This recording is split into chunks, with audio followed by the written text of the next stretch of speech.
сәлеметсіңдер ме балалар?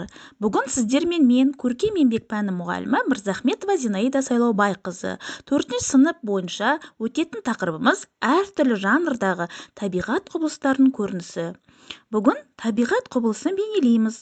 Оқу мақсаты көркем жұмысты орындау үшін әдіс-тәсілдерді өздігінен таңдау.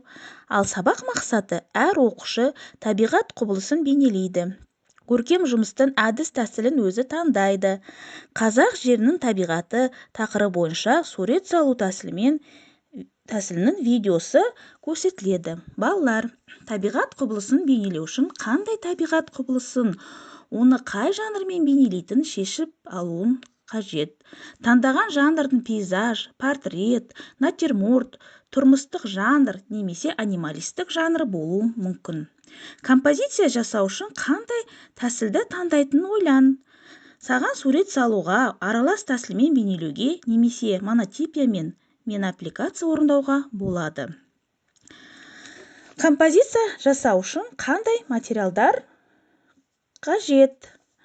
Егер сен сурет салып немесе монотипия орындайтын болсан, акварель немесе гуашь бояулармен қажет болады.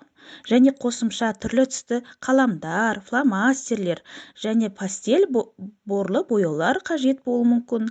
Ал егер сен аралас тәсілмен аппликация таңдайтын болсан, онда саған түрлі түсті қағаздар, қайшы, желім, ермексаз және тағы басқа заттар қажет болуы мүмкін.